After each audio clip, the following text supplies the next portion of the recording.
మాపటిలి 4:30 వరకు కేసీఆర్ హైదరాబాద్ వచ్చిండుల్లా. ఇంటి ఆకిట్ల కారు దిగంగానే ముఖ్యమైన లీడర్లు ఎదురుపోయి ఎదుర్కొని ఇంట్లోకి దోల్కపోయినరు. ఏడికెళ్ళొస్తుండో తెలుసు కదా, ఫామ్ హౌస్ నుంచే. మొత్తం ఆడనే ఉండబట్టే ఐతారం పూట పార్టీ లీడర్లతోటి ముఖ్యమైన మీటింగ్. అటెన్కా సారు కూడా మైక్ల ముందు మాట్లాడతాడని ప్రచారం అవుతుంది గాని ఇప్పటికైతే గీ ముచ్చటి నుండ్రి. సర్పంచ్ ఎలక్షన్ లో ఓడిపోయిన కారు సపోర్టర్లకు రామన్న మాసక్కడి సలహా ఇచ్చిండు. నేను ఓడిపోయిన క్యాండిడేట్లను కూడా నేను కోరుతా ఉన్నా, దయచేసి మీరు కూడా జనంలో యాక్టివ్ ఉండండి.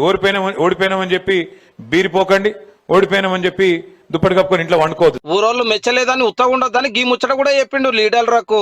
ఎందుకంటే ఓడిపోయినాక ఇల్లు తిరిగి థ్యాంక్స్ చెప్పి రావాలి. ఓట్లు వేసారు మీకు అందరు, గెలిచిన వాళ్ళు చెప్పాలి, ఓడిపోయిన వాళ్ళు కూడా చెప్పాలి. ఒక రౌండ్ దండం పెట్టి నేను మీకు అందుబాటులో ఉంటా, మీకు సేవ చేస్తా, ఏ అవసరం ఉన్నా నాకు చెప్పండి అని చెప్పి. గెలిచినా ఓడినా జనంలోనే ఉండాలి, అలా తిప్పలు అరుచుకోవాలి, పవర్ రుణాలు పనులు చేయకుంటే గట్టిగా ప్రశ్నించాలి, పబ్లిక్ తరఫున కొట్లాడాలని బరాబర్ చెప్పినవు సారు. మరి ఇట్లా మన బాపెందుకు చేస్తలేడే రామన్న? అసెంబ్లీ ఎలక్షన్ లో ఓన్య కాన్ నుంచి ఏమన్నా నగుపడుతున్నాడా, ఏమన్నా మాట్లాడుతున్నాడా, ఏదన్నా ప్రశ్నించిండా? ఆఖరికి అసెంబ్లీకి కూడా దుమ్మాలే నాయే.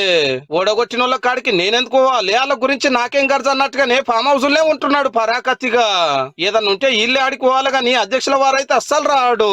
10 ఏళ్ళు ముఖ్యమంత్రిగా ఉన్నాడు, 11 నాకే తెలుసు అని చెప్పి పెద్ద సారు జర అసెంబ్లీకి వచ్చి మా తప్పులేమని ఉంటే ఎప్పుడు మాకు సలహాలి అని ఖుద్దు సీఎం గారే ఎన్నో మాటలు పిలిచే. కానీ మొన్నటిదాకా ఎట్లుండే పబ్లిక్ నియత లేదు, మనలో నోడగొట్టి ఆగమయ్యారు, ఉత్తగానే మోసపోయినరా నీ ఎన్ని అనాల్లో గన్ని అన్నోళ్ళు ఇప్పుడేమో గిట్లా అనబట్టిరి. నిన్న మొన్నటిదాకా కొట్లాడినాం కదా, రేపటి నుంచి వాడి ముఖం చూడొద్దు, వాడు నన్ను తిట్టిన రోజు ఫలానా కాడ గిట్లా అన్నాడు గట్లా అన్నాడు అని జర మనసులో పెట్టుకోకుర్రి. ఎందుకంటే మళ్ళీ 4 రోజులకే మళ్ళీ ఎలక్షన్లు ఉన్నాయి ఇప్పుడు మనకు. అచ్చా, ఎంపీటీసీ జెడ్పీటీసీ ఓట్లు వస్తున్నాయి కాబట్టి అందరితోటి మంచిగా ఉండాలని లోకల్ లీడర్లకు మా గొప్ప సలహా ఇస్తున్నా అన్నట్టు. పార్టీ గుర్తుతో నడిచే గీ ఎలక్షన్లు వస్తున్నందుకే నా ఏంది రేపు బీఆర్ఎస్ భవన్ లో మీటింగ్ పెట్టేది, దానికి కేసీఆర్ సార్ వస్తున్నది.